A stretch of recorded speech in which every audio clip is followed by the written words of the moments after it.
और अब देश के 23 लाख से ज्यादा परिवारों से जुड़ी बड़ी खबर, वो खबर जिससे आज तक नहीं पूरे देश को खबरदार किया था। नीट पेपर लीक की इन्वेस्टिगेशन में इस वक्त की बड़ी खबर आ रही है। सीबीआई ने अब तक 5 आरोपियों को गिरफ्तार किया है, जिसमें 3 आरोपी जयपुर, 1 गुरुग्राम और 1 नासिक से गिरफ्तार हुआ है। देश भर में कई ठिकानों पर सीबीआई की छापेमारी जारी है। कई अन्य संदिग्धों से पूछताछ जारी है। सबसे अहम नाम है दिनेश बिवाल का और मांगीलाल बिवाल का। दिनेश बिवाल तो बीजेपी कार्यकर्ता है, जिसे बीजेपी के विधायक ऊर्जावान कार्यकर्ता तक कहते हैं। वहीं दिनेश के भाई मांगीलाल बिवाल को भी सीबीआई ने पकड़ा है। मांगीलाल के बेटे को भी सीबीआई ने गिरफ्तार किया है, जो सरकारी मेडिकल कॉलेज में पिछले साल ही नीट की परीक्षा पास करके दाखिला पाया था। और तब इस जांच में आज की बड़ी खबर यह है कि क्या 2025 में भी नीट परीक्षा का पेपर लीक हुआ था, क्योंकि राजस्थान में जयपुर के पास रहने वाले इस बिवाल परिवार के 4 बच्चे पिछली बार पास हुए थे और सरकारी मेडिकल कॉलेज में दाखिला पा गए थे।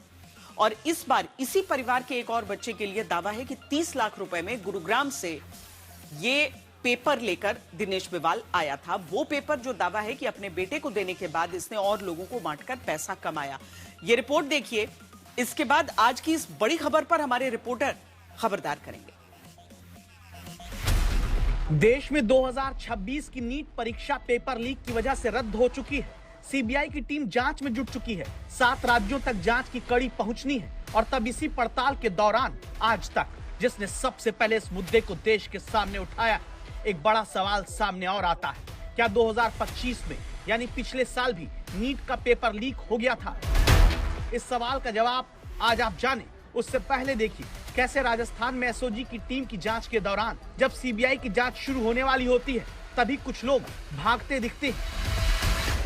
कहां से पेपर मिला था? कब बच्चे को उठा के ले आए आप बताओ तो सही। आपके बच्चे हैं यहाँ पर हैं? आप बता दो, ये झूठा मामला है, झूठा है सारा। वही तो आपसे पूछ रहे हैं हम। क्या बंद करो इसको? नहीं, आप तो बंद करो इसको। आप तो बताइए, हम आपसे पूछ रहे हैं बंद क्या करना है। असल में ये वो लोग हैं जो चेहरा छुपाकर भाग रहे हैं।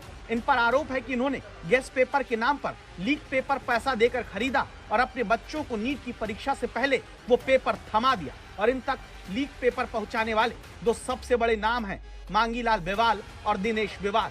पहले इन दोनों की करतूत सुनिएगा, सुनकर आप चौंक जाएंगे। दिनेश बिवाल का बेटा ऋषि बिवाल नीट परीक्षा दे रहा था, जिसके लिए दोनों भाई दिनेश और मांगीलाल गुरुग्राम से 30 लाख में नीट का पेपर लीक करा कर लाए थे। ये 3 भाई थे, जिनमें से एक घनश्याम की मौत हो चुकी है।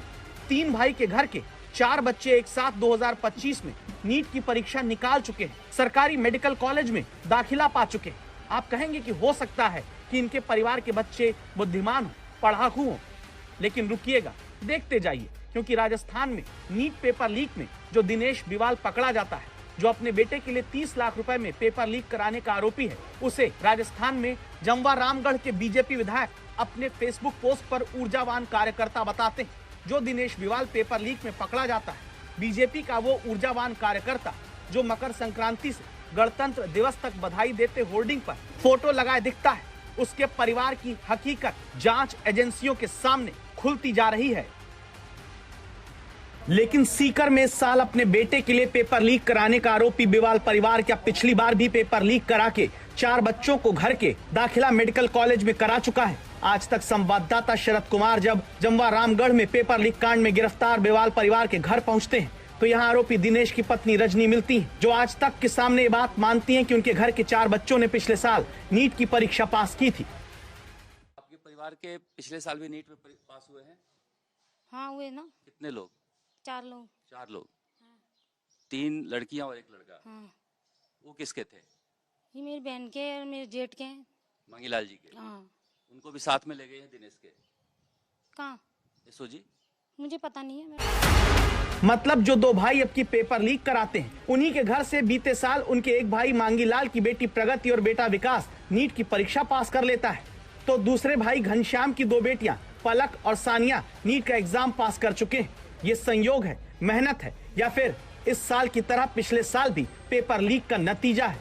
इसलिए सीकर की जिस कोचिंग में बच्चे पढ़ते रहे, उस सीएलसी कोचिंग तक आज तक संवाददाता पहुंचते हैं। इसी कॉलेज के पास हमको वो दफ्तर भी मिलता है जहां पर काउंसलिंग के नाम पर पेपर लीक का असली खिलाड़ी रहता था। आज दिन भर हम सीकर में नीट पेपर लीक की तफ्तीश करते रहे और ये हम दिखाना चाहेंगे कि एमबीबीएस कंसल्टेंसी आरके कंसल्टेंसी का दफ्तर है राकेश कुमार मंडवारिया का, जिसने 700 लड़कों को नीट का पेपर भेजा है। मगर कहानी इतनी भर नहीं है। सीकर कोचिंग का हब बन चुका है और कहा जा रहा है कि यहाँ पर हमेशा ये खबर आती है कि पेपर आउट हुआ है। तफ्तीश करते करते हम मांगीलाल और दिनेश के बेटे जहाँ पर पढ़ते थे सीएलसी कोचिंग में पहुँचे और सीएलसी कोचिंग में हमने इनका रिकॉर्ड खंगाला तो पता चला कि ये सारे एडमिशन लिए हुए थे, सीएलसी में पढ़ रहे थे, मगर इनके एमबीबीएस करने का कोई रिकॉर्ड या पास होने की कोई खबर ऐसा कोचिंग का कहना है कि हमारे पास नहीं है। इन्होंने एसओजी से पूछताछ में कहा है कि हम सभी लोग सीएलसी में पढ़ते थे। एसओजी अब इस पूरे मामले की तफ्तीश कर रही है। शरद कुमार हमारे साथ जुड़ रहे हैं इस समय। शरद, ये जो बिवाल परिवार का पूरा एंगल सामने आया है, इससे जाहिर है जिस तरीके से आशंकाएं कुछ पुराने परीक्षाओं को लेकर भी उठ रही हैं, लेकिन एसओजी और अब सीबीआई क्या इस परिवार की भूमिका को किस रूप में जांच रहे हैं? देखिए, अभी अभी हमारी बात हुई है, जो सीबीआई ने इंट्रोगेट किया है उसमें हमने पाया है कि जो विकास, जो मांगीलाल का बेटा सवाई माधोपुर से एमबीबीएस कर रहा था 2025 में, जो नीट परीक्षा पास किया था, विकास बिवाल जो है वो इस रैकेट का हिस्सा बन चुका था। मांगीलाल इस रैकेट का हिस्सा था और जो यश यादव है गुड़गांव का या फिर महाराष्ट्र का, ये सब एक दूसरे को काफ़ी दिनों से जानते थे, एक दूसरे के घर भी आते जाते थे, आपस में अच्छा परिचय था। यानी कि एक पुराना रैकेट था जो नीट पेपर को आउट करने वाले थे और आपस में सब एक दूसरे से बात करते थे। इसीलिए इन्हीं आरोपों में विकास के ऊपर भी यही आरोप है कि उसने अपने पिता और चाचा दिनेश, इनको यश से मिलवाया था और ये पुराने जानकार थे और कई सालों से इस काम में लगे हुए थे। इसकी पड़ताल करना चाहती है सीबीआई, इसीलिए इन्हें अरेस्ट करके जयपुर के कोर्ट में पेश करके इन्हें दिल्ली लेकर गई है, जहां आमने सामने बैठाकर जो 5 गिरफ्तार किए हैं, आमने सामने बैठाकर इस पूरे रैकेट का खुलासा किया जाएगा। हालांकि कुछ और लोगों को लेकर गई है जिनकी गिरफ्तारी अभी शो नहीं की गई है, मगर हाँ, ये जरूर कहा जा सकता है श्वेता कि ये जो नेटवर्क सीबीआई ने काम करना शुरू किया है, खंगालना शुरू किया है, एक बड़ा नेटवर्क है जिसमें देश भर में सैकड़ों लोग अरेस्ट हो सकते हैं और नीट का जो खेल कर रहे थे इसका एक बड़ा खुलासा यहाँ से हो सकता है। लेकिन अभी भी बड़ा सवाल है कि वो गेस पेपर किसने बनाया था, वहां तक अभी भी सीबीआई नहीं पहुंची है। वाकई बहुत शुक्रिया शरद हमारे संवाददाता उन सभी इलाकों में गए हैं एक एक कड़ी को जोड़ने के लिए और आपके सामने ये रिपोर्ट हमने रखी है। सरकार ने तुरंत हालांकि एक्शन लिया, जहां परीक्षा के तुरंत बाद कुछ ही घंटों में उस पर एक्शन लिया। कुछ ही दिनों में 23 लाख कैंडिडेट्स की नेशनल एग्जामिनेशन को कैंसिल करने का फैसला लिया, बजाय इसके कि एक भी असली स्टूडेंट को नुकसान पहुंच पाए।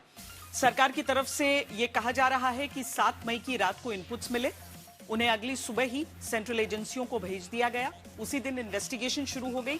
4 दिनों के अंदर मामले की जांच हो गई, फैसला हो गया, घोषणा हो गई, जिसमें सीबीआई को रेफर करना भी शामिल था।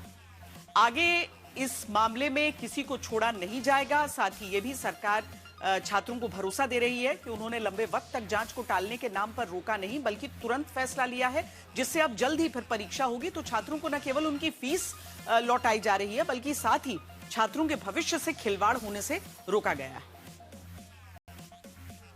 कई सालों के जी तोड़ मेहनत के बाद जब नीट की परीक्षा 3 मई को हो गई तो सारे बच्चे बच्चियां अपने घर चले गए थे और देख सकते हैं किस तरह से अब लौट रहे हैं वापस सीकर में अपने हॉस्टल में पढ़ने के लिए।